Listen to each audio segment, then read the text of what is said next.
Hi folks, my name is McHugh. I'm a Geology 101 lab coordinator. And we had this really awesome activity this week for Lab 6, First Hazards Lab, and it was a stream table. It's really awesome. Unfortunately, we have to shut it down, so we're not going to run it all term because, as you can hear, it makes this really obnoxious noise. So next week, we're not going to continue to use this. So if you've missed Lab 6 and you have to make it up, this is your activity 3. In Canvas, the activity starts on question 23, and then in the regular lab, it's activity 3. I actually don't know what page it starts on, but it's got a cool little picture here. That is the start of activity 3, and you get to watch this video about the stream instead of getting to play in the stream. So I'm sorry you missed it, but let's chat about this activity. So the first thing you're going to see on the activity is this box. On Canvas, it's just an empty question. Hold on. And in this one, you're going to upload a photo. So you can just do this on a regular sheet of paper if you don't want to get your actual tangible lab out. But if you have your tangible lab, it's this sheet. You have an empty box. And in that box, you're going to draw what you see. You try to get a nice bird's eye view. You can do a bird's eye view of what you see. It doesn't have to be fancy. I tell my students, I definitely don't need multi-$1,000 art renditions here. I need second grade level work, and I'm happy with that. So draw what you see, okay? And then you get to label 5 things. The 5 things you get to label are your headwaters. Headwaters are what they sound like.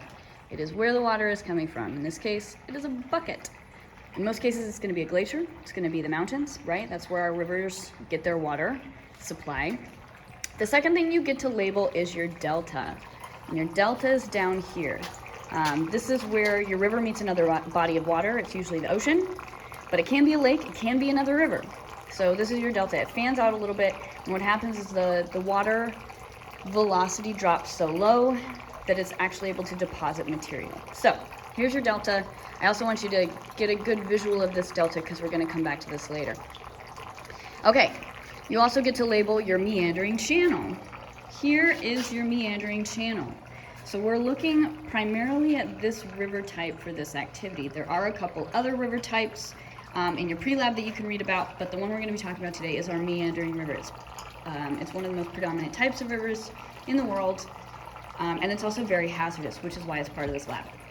So we're going to talk about this meandering river. You also get to label 2 other things that you might not be familiar with, and that's okay. You're going to label your cut bank and your point bar.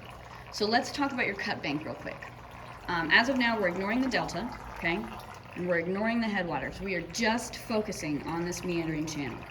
So it's actually really nice because you can kind of see where this erosion is happening. And this is where I'd have students point out, where do you see erosion happening?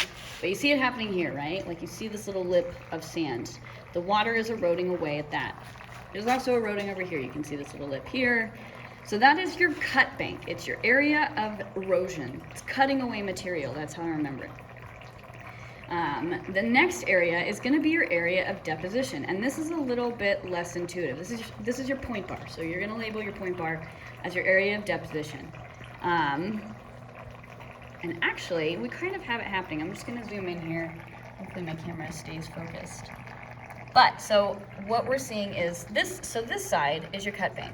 Right? So I'm sorry, I should specify. The cut bank is going to be on every outside curve, every outside meander of your meandering channel. So it's always going to be up here. It's going to be on this side here. I'm sure there's a little lip. Yeah, there is definitely a little lip right in here. You can't really see it.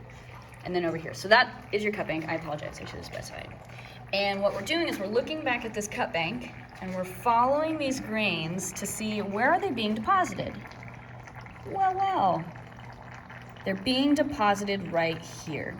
Can you see those grains sort of find a spot and stop moving? Let me zoom out. So, if you can see, our cut bank is on this side. The area right across from that outside curve, the inside curve, this is your area of deposition. This is called your point bar. So you're gonna label every spot. You don't have to label every spot. I think the activity just asks you to label one part of the meander. Inside the curve. This is kind of a weird meander, but it's going to be this inside of the curve. So it's the inside of the curve. That is your point bar. That is your area of deposition along the meandering channel. The reason that is because as the water kind of swooshes around here, the highest velocity hits that cut bank, and then it's going to swoosh around again and hit that cut bank. And so the fastest part of the water is moving over here, which means this part slows down. And that's why it's able to deposit that material. So when you have a channel like this that's constantly eroding on this side and constantly depositing on this side, what you're going to see is you're going to see this channel move. It moves laterally, okay? And it moves laterally not over the course of thousands of years. This happens over the course of days, maybe a year, maybe a couple years, depending on the flooding situation, depending on the water source situation. It's going to move laterally. This side is going to move this way.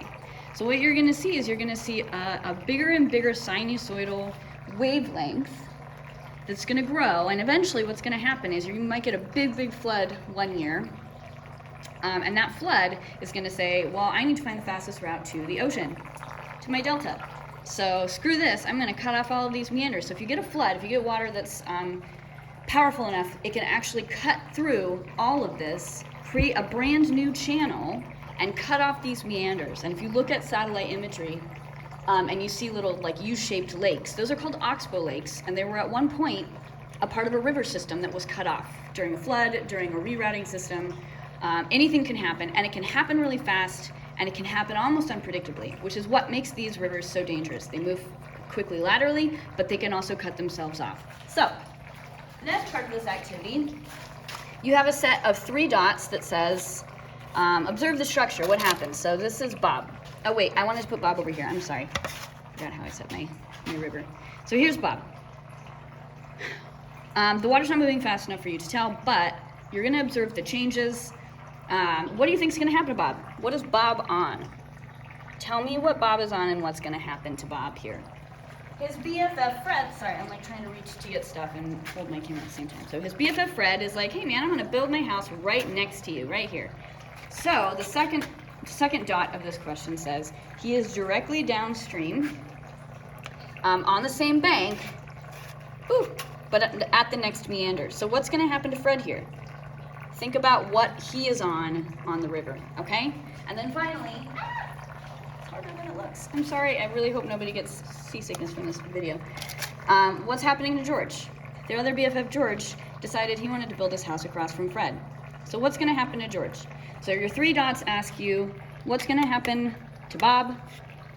What's gonna happen to Fred's structure? And then finally, what's gonna happen to George's structure, okay? So tell me what's gonna happen there. The next part of this activity, I'm super bummed because if you weren't here for it, unfortunately, we won't get to do this, but it was, let me get to the question on Canvas. So we got through the dots, or A, B, and C on Canvas, I guess. So question 25 on Canvas, and in activity 3, it's just number 3. It says, now fix the erosion. So essentially what I did was I had the students work as geologic contractors, and they would have to use these materials here, and they got to help try to find a way to stop erosion. And then what I would do is we would flood it. We're gonna actually flood it now, okay? I got a bucket of water here, and I'm gonna try to do this at the same time.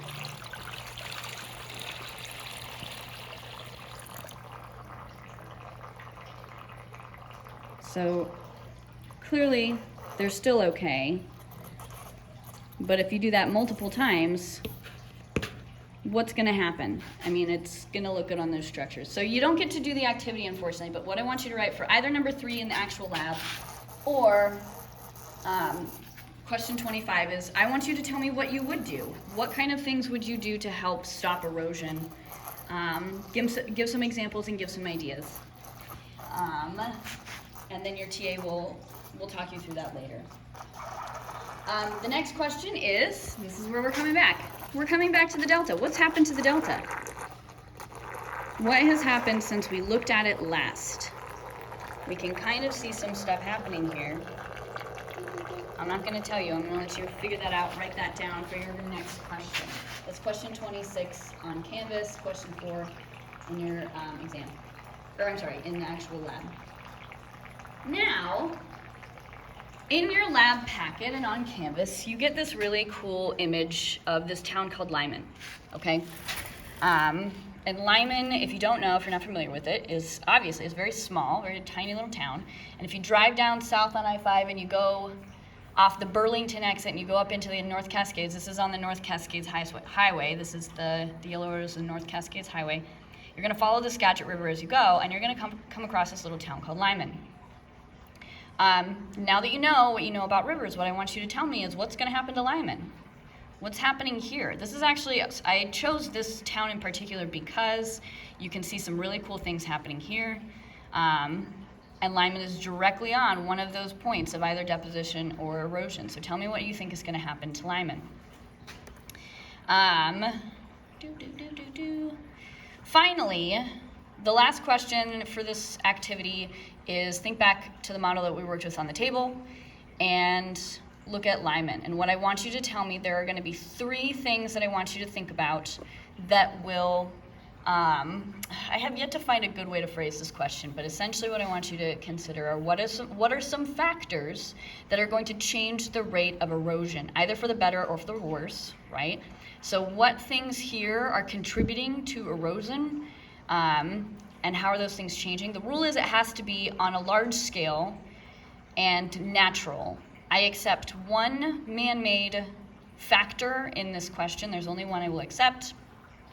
But otherwise, think about all the different factors that you see here, right, in a real-life example versus what's happening to our stream table here, Bob, George, and Fred. And that's your activity 3. Thank you for joining me.